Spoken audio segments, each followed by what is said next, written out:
Are you a podcaster? Maybe you've got that big idea and you're looking for a network to join. The multi-award-winning Ozcast Network can get your content to eyes and ears all over the world. Join now for the first month free, and you could be featuring this sound at the beginning of your podcast. Ozcast. Simply head to ozcastnetwork.com for details. Do you know whether you're an introverted or extroverted parent? Do you know whether your kids are introverted or extroverted? No? Well, now's a great time to find out. The introversion and extroversion preference plays a huge role in our parenting styles and how we parent our introverted, extroverted offspring. Introversion refers to the preference for focusing on one's inner thoughts and feelings and finding energy and fulfillment from within. Introverts often prefer quiet, solitary activities and may feel drained after socializing for extended periods of time. Extroversion, on the other hand, refers to a preference for focusing on the external world and the people in it. Extroverts are often described as outgoing and energetic, and they draw energy from social interaction and external stimulation. I'm an extroverted parent, and as a stay-at-home mum, my children's lives were filled with people. Parent-toddler groups, swimming lessons, friends out or at home for coffee, hosting get-togethers for mums and kids. My son Jack is an introvert, and my daughter Cassie is an extrovert. I didn't know about MBTI type when they were young, and I had no idea that maybe I was overwhelming my son and my husband with my constant stream of kids, parents, friends during the day, and our personal friends in the evening. I did notice that Jack needed a lot of downtime and solitary play, whereas Cassie embraced social life, although she didn't always like the fact that she couldn't choose who she was going to have around for a play date.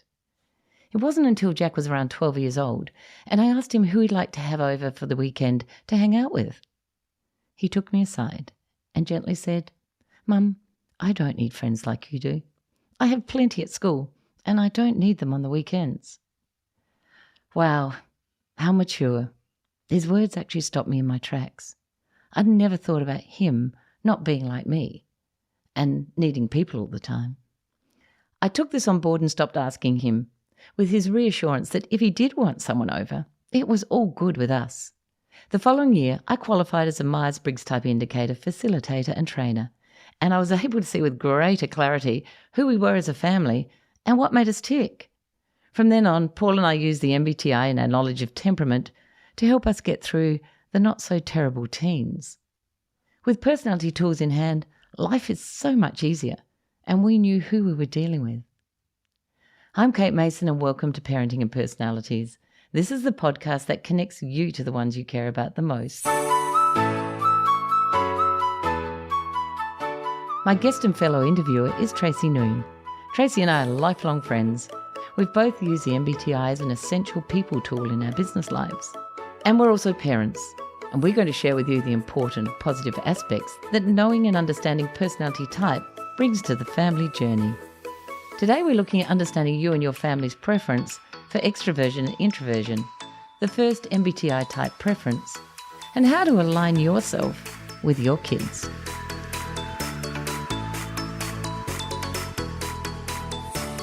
Now I have Tracy back with me again today. Hi Trace. Hi Kate. Now today we're going to talk about our children, and hopefully they're not going to take anything from it themselves and get upset. We're going to talk about extroversion and introversion, which I've just explained. So Tracy is an introverted parent and I'm an extroverted parent. And Trey has an introverted son and I have an introverted son and extroverted daughter. Now bringing children up, knowing introversion and extroversion is really, really important, and knowing and understanding yourself, parenting them is really, really important because they require many different things from us. And so I found it the best thing that I actually ever had under my belt, knowing personalities and temperament for my children who are now 30 and 28. So I'll start with you, Trace. So when did you first realise and understand that Gabe's was like you or an introvert, more introverted? Well, it was a little bit confusing for me for quite a long time because he's an only child, so he's kind of forced to be on his own and to entertain himself. And yet when he's with other children, he is quite social. So for a long time I questioned whether he was a genuine introvert or forced to be more, behave more in a more introverted way. And really, he's not a strong introvert. Like me, he's not a strong introvert. So he's more than happy to be with other people. In fact, he loves his friends. But it was the gradual observation of how big was his circle of friends, and how willingly he would choose to be on his own versus be forced to be on his own. And as I said, even to this day, he's not as strong either way. And he is a person who is much better than I am at meeting new people and making new friends. But he has a really tight inner circle, and he chooses to spend quite a lot of time on his own in his bedroom, as young people often do. And he might be chatting to other people, but he's choosing to sort of be on his own. So I think it's more been that when he would come home from school, the first thing he would really choose to do is be on his own. And so school for young kids for introverts is very tiring, and he wouldn't choose first to come and debrief his day with me. He would choose to be on his own, and later we would debrief things. It's looking for the little things like that if they're not a strong introvert. If they're a strong introvert, you won't be able to miss the signs. You're not going to hear anything. They're not going to open up. They probably won't even choose to talk to you at all about their day. And they will want to not be with anybody in the evening after a day at school. But he was a bit of a blend, still is a bit of a blend. Yeah. And that's a really valid point to make right here and now about introverted children getting home from school. My mother even talks about she's an introvert, and she would get home and her mother would say, "So what did you do today?" And Mum would say nothing, because she said, "What? It was just schoolwork. I didn't want to talk about it." Her sister's an extrovert, and she said, she would come in and talk and tell Mum everything. Now, this is quite true in our family as well. And the thing is that a lot of people that ask the introvert to tell them about their day are often disappointed or get angry with them and annoyed and harangue them to find out about their day before they've actually come home, regained their energy, and then able to discuss whatever they want to about their day. And often they don't actually find their day that interesting and want to share it in that sense. So I think that people need to think about that with their children. Don't have that great expectation that they're going to bubble over with words and tell you everything. And one more thing while we're just at it, in case I forget later, I think a lot of introverted people today are being put under the many labels, spectrum labels even, because people don't understand the introverted side of people. I was reading a feed on Facebook the other night of a group of parents, and one of them was, these are older children, and one mum was saying, I can't understand my daughter. She doesn't like having her friends around very much. She's in her room. She's painting her art. She's all by herself. She doesn't really like people. And in this feed, out of nowhere, someone put, maybe she's an introvert. Have you thought about the fact she actually likes that time? She's enjoying her time. She doesn't have to have a lot of friends. And after that, the feed was massive from introverts saying, give your daughter a break. Maybe she is really happy. You're now making that a bad thing. You're turning that into something bad and looking for a syndrome or something's wrong with my kid, instead of looking and going, actually, this is where she's in her happy space. They have a rich inner world, and that's enough. Yes. And also this need to, as you say, kind of withdraw and recharge before then coming back out into the world. I think the other thing that happens with two introverts, an introvert mother and an introvert son, is that we can happily be together not speaking. And that is just as meaningful, and the companionship is really lovely as having a deep conversation or just even a trivial conversation about what we're going to have for dinner or something. So do you notice that with Jack? I do. Can you just be with him and it's just companionship in silence? I can now. So Jack was quite an easy type to recognise from early on, and I'd read temperaments first. He was a very detailed, structured child who wanted to know how his day was looking. He was quiet. I loved him. He never made a fuss. It was fantastic. And then I had Cassie. And then it was just like, oh, and there's this totally different outgoing, outbursting child who wanted to talk all the time, had people around. So for Jack, it was about 3 that I recognised the introversion, but I hadn't actually done Myers-Briggs at the time. So I hadn't actually done the course. So I didn't understand about the introversion, extroversion side of it. So he was probably about 10 when I had looked at that. And at 12, one day I said to him, because every weekend Cassie would have friends over. And I'd say to him, so Jack, who would you like over this weekend? And Jack's a little bit of an old soul. He was as a child. And he just looked at me and he said, Mum, I don't need friends like you do all the time. He said, I see enough of my friends at school. I really don't need to have them in my home. And it's okay. I'm okay. And my husband is an introvert, and even he was worried about Jack not having friends around on the weekend, even though my husband doesn't really like a lot of people in that sense and doesn't want people around his home. He didn't recognise that in his son, because I think as a society, we also feel obligated. You have to have sleepovers, you have to have people over. If you don't, there's something wrong with you. So I think we also need to recognise that as well, that you don't have to.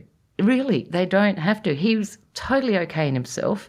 I met a whole group of his friends that he had through school when he left school, because he didn't want to bring them home and introduce them to me because I always used to invite them in, chat to them, and he said he wanted to keep something separate from me.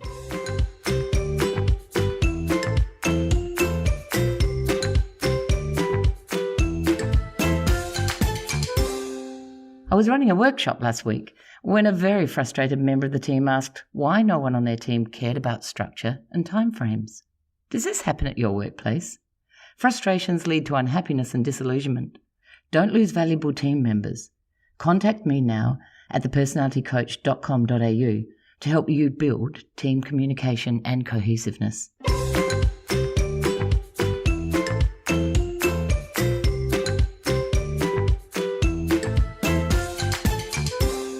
I think you're touching on something interesting there for introverts, which is sometimes being with an extrovert can make you feel like you're being grilled, mined for information, probed.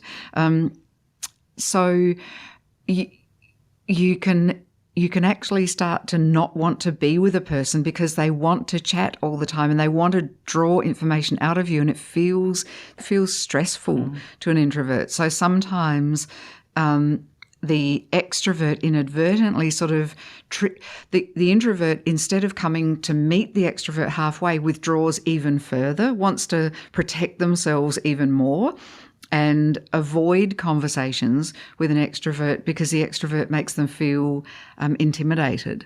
And I think for an extrovert to be aware of that, I know I can be like that.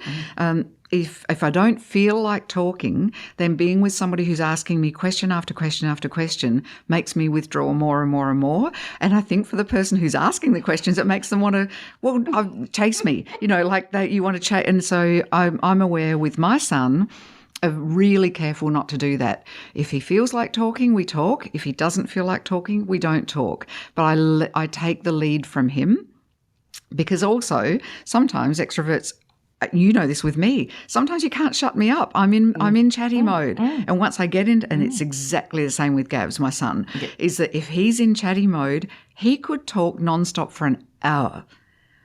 But those events are few and far between. So when they happen, no matter what I've got on, I create the space, but the rest of the time I don't chase him to have a conversation with me, because all I'll do is shut him down even further. Yeah. And that's very true. And I'm very lucky that Jack was who he was and let me know then, because when I'd done the course and realised, oh my goodness, this is the kiddie. I didn't used to hammer him because he was actually quite beautiful.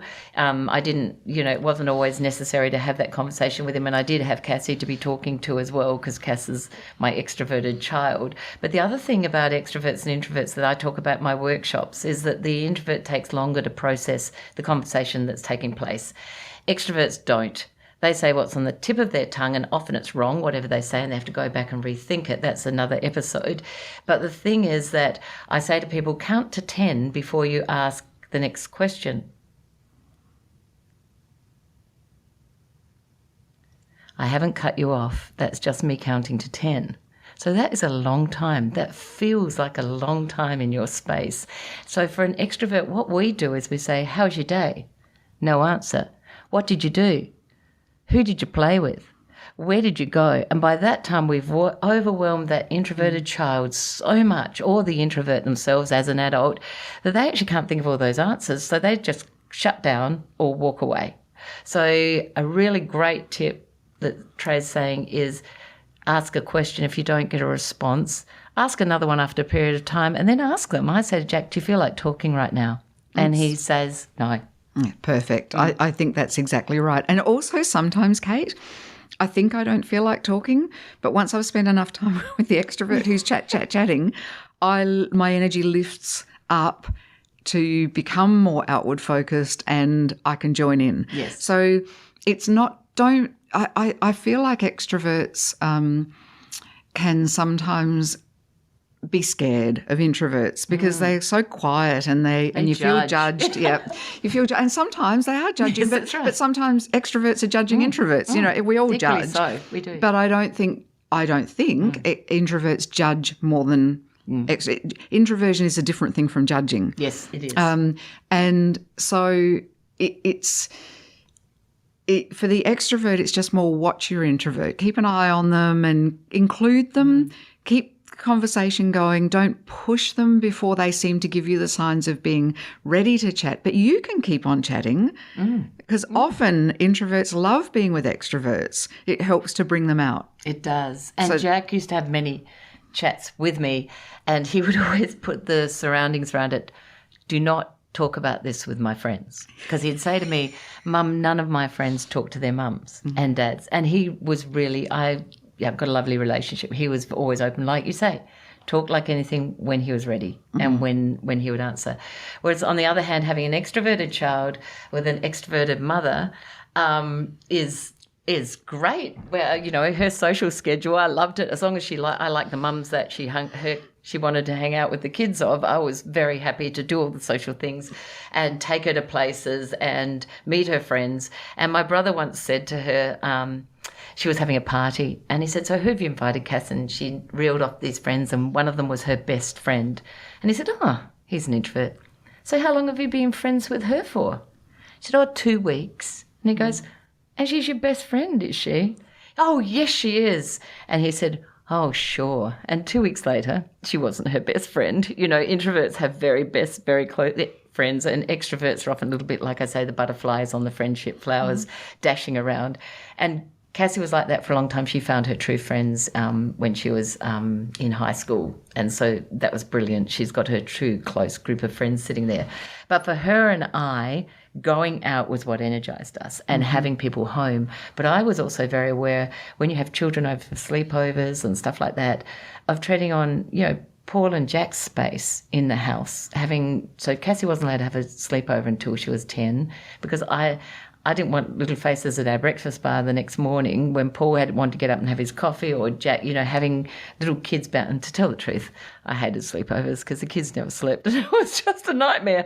But she always had wanted that. So I kind of put parameters around those things, knowing that she probably wouldn't be friends with that child the following week anyway, in that sense of, another friend type of thing. But she and I, as adults and in her teen years, understanding what she was like as an extrovert was really great for her and I, because I loved her friends and they came over and I chatted to them we talked about everything during their teen years, so all the ins and outs of the teens, and they're still quite close to me, her girlfriends now at 28. You know, I really love them. They're part of my family as such. Go on. Can you imagine your family without another extrovert? Because you're quite extroverted. I'm more than my daughter. Much more. No, I couldn't. And I say that, like I'll say to Paul, Cass and I have an extroverts day. We're going out. We're going shopping.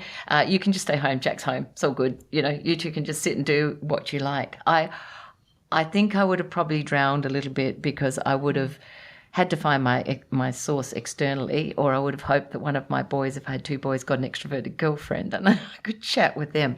But being aware of that too is that being aware of personality type also is that extroverts also, I've taught I've had to teach myself and teach Cassie that we don't listen terribly well a lot of the time. So busy talking about perhaps ourselves and things, not questioning others, about reflecting on other people's answers. It's still a huge learning curve for me. Cassie's actually pretty good at it. She is actually a very good listener, but these are things that extroverted parents need to teach, or any parent need to teach their extroverted child, because an extroverted child, really, the world's about me, and an adult too. But knowing and understanding themselves and how they present, and encouraging them to take real interest, genuine interest in the person they're talking to, is a really important art that they need to build. Especially if they want to connect with introverts. I think that's really insightful. I have another question for you. Do we have time? Yeah, go. Which is, how do your children feel about your relationship with each of them? Because they are so different. I guess you have some really great skills in terms of talking to them about introversion versus extroversion, but your relationship with each of them, at least in my observation, is very, very, very loving and affirming of who they are, but it's very different. It is very different. And I know that if I want time with Jack, we go out for coffee. Okay, so he and I'll sit and talk on deep stuff over coffee, no interruptions, no nothing. So we have a really good quality time then, and he loves that. He's really great with that. Whereas Cassie and I kind of know we are very similar, except Cassie is a thinking type, and I'll talk about that later because her thoughts are very dissimilar to me in a lot of ways. But we're very similar in our actions, and we tell each other we love each other. And we were apart for about an hour the other day, and we met up again, and she gave me a big hug, and her boyfriend said, "Haven't you just seen your mum?" She said, "Oh, I know, but I really missed you in that hour." So we actually have this great relationship like that. And they used to say to me, "So who do you love the most?" And I was really fortunate to have a boy and a girl, because I'd say, "You're my favourite son, you're my favourite daughter." So that made it all easy. And they bring different gifts to the table. I wouldn't want them to be the same. And they give me different insights and gifts into people, male, female, personality-wise, and temperament as well. Jack's a very placid person who doesn't lose his cool very much, so it's great to have that in the family, because I'm not placid, but I don't lose my cool, whereas Cassie and Paul are a little more feisty than that. So it's good to be able to look at your family, know and understand them, and knowing and understanding them is what's helped me get this far. If I didn't, I honestly don't know what I would have done, seriously. So you and Gab's good relationship, though. He has an extroverted dad, doesn't he? Oh, his dad's extremely extroverted, and maybe that's where he kind of finds his place in the middle. And I think he's more introverted with me and more extroverted with his father, because that's the sphere that he's in. But yes, I think he has to navigate us to a large extent, because we're so different from each other. And I think that, look, I haven't actually asked him this question, but I think that apart from just personality, how we spend time with him. So when he's with his dad, they're out. They're with other people. They're doing things. He knows and his father has a massive, and I mean massive, circle of friends and acquaintances and people he's gathered up. Whereas I have this more small, intimate group of people that I see more frequently and more deeply. I spend a half a day with them or a whole day with them. Anyway, so I must ask him, actually. This prompts me to ask him what it's like to be the son or to be the child of such very different parents when it comes to introversion and extroversion. His dad and I share other really core values, but that's not one of them. So if you were on leaving the conversation, so what do you think people should look out for as when they're looking at their kids and having a bit of a think about introversion, extroversion? What do you think are the main things about the introvert? I'll talk about the extrovert, but what do you, for them to look for to understand whether their child might be an introvert? I think it is things like, after they've had a social event, do they withdraw? Do they spend time on their own? Or if you're not giving them that chance, are they kind of cranky and withdrawn from the family? Do they have a wide circle of friends or a small circle of friends? Do they tend to initiate conversation or do they tend to respond when you initiate? It's little clues like that. Or do they have a rich inner world? And one big one is when they're sick, do they like to withdraw from the world and kind of lick their own wounds? Or when they're sick, do they need lots of people around them taking lots of care of them and expressing, you can tell which I am. True. It's little things like that, the little clues that say, this person likes to withdraw and find their strength and have an internal conversation first and then come out and talk to the rest of the world versus one who just, blah, blah, blah, interacts with the world so freely in a way that introverts don't. Yeah, that's wonderful. What about extroverts? All right, so extroverts, like I say, Cassie just wanted to be out. She wanted to be at people's places. She wanted to have friends around all the time. She was always chatting, never short of conversation. It was just quite an obvious difference in that behaviour. And even now, she's less extroverted than I am in the sense that she is pickier about her friendship group. So she doesn't just take on anyone. She says, oh my God, you've made another friend today. And I'm like, yes, score, this is great. But she is very friendly with people. And like I say, she's got a great set of skills. And I think it's probably easier to notice them because we expect people to be extroverted in the extroverted world. And it's the introverts that I think we need to take care of and really look at and not force them and not think, oh, I've got a child that's strange or different. And especially if you're an extroverted person, because you look and go, oh my God, what's wrong with my child? They're not like me. So, I really think the introvert is the one that probably needs to be identified and to be looked after in their way. That's probably spoken like an extrovert, but tell me what you think. No. Oh, well, I think the introvert's busy taking care of themselves and chooses when they interact with the extroverts. So I don't know that they need to be taken care of as much as you maybe imagine they do. So I'm thinking taken care of, don't force them out. Don't make them. Yeah. So my perception around that is by taking care of them, you don't make them go out every weekend. You don't force them out because you're the extrovert. Let's go and take them everywhere. You recognise those signs of needing space and needing time. I think that's a good point. And the key there is to ask them. Yes. Would you like to come with us, or do you want to see some friends this weekend? You ask the question and let them guide you. Yeah. Cool. Well, I hope that there's some takeaway for people around that. And even if you pass that on to friends as well, because I just think this is really important because it is a preference that we use all the time in our world. So thank you so much, Trace. That was great. Thanks, Kate. As a parent, whether you're an introverted or extroverted parent, it's important to respect the following. For the introverted child, they need time to recharge their batteries. Don't try and push them to socialise when they're feeling overwhelmed. Introverted children often prefer to think before they speak. When your child does share their thoughts or feelings with you, give them your full attention and actively listen to what they're saying. Encourage and support their hobbies and interests and allow them to explore them at their own pace. Although introverted children may prefer to spend time alone, it's still important to help them develop social skills. Encourage them to participate in activities that will interest them and provide opportunities for them to interact with others in a low-pressure environment. Whereas extroverted children gain energy from being around others and they thrive on social interaction. Respect their need for frequent social engagement and provide opportunities for them to interact with peers and engage in group activities. Allow extroverted children to talk and express themselves verbally. Encourage them to share their thoughts, ideas and feelings. Extroverted children may enjoy participating in activities that involve movement, noise, and group dynamics.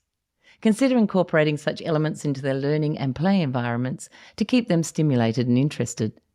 Extroverted children often process their thoughts and ideas by talking them out loud. So do adults. They enjoy discussing thoughts and brainstorming with others. Encourage and support their verbal processing style by actively listening, asking questions and providing feedback where necessary. It's also important to teach the extroverted child to respect personal space and other individual people's boundaries. Acknowledge and celebrate their energy, passion, and zest for life, and provide opportunities for them to channel their enthusiasm in constructive and positive ways. Set realistic expectations for your child and recognise their strengths and limitations. Remember, every child is unique, and what works for one child may not work for another. Pay attention to your child's needs and preferences and adjust your parenting style accordingly. Thank you for listening to Parenting and Personalities. If you enjoyed this episode, we'd love it if you could leave a rating and a review. That would help others learn about this podcast. If you're interested in discovering more about you and your family's personality types, you'll find my book, Who Is This Monster or Treasure in My House, on Booktopia or Amazon. If you have an episode idea, please send a note to thepersonalitycoach@gmail.com. And many thanks to our producers at Stories and Strategies, and we'll see you next time.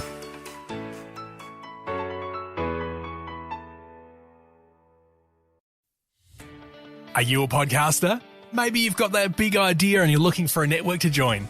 The multi-award-winning Ozcast network can get your content to eyes and ears all over the world. Join now for the first month free, and you could be featuring this sound at the beginning of your podcast.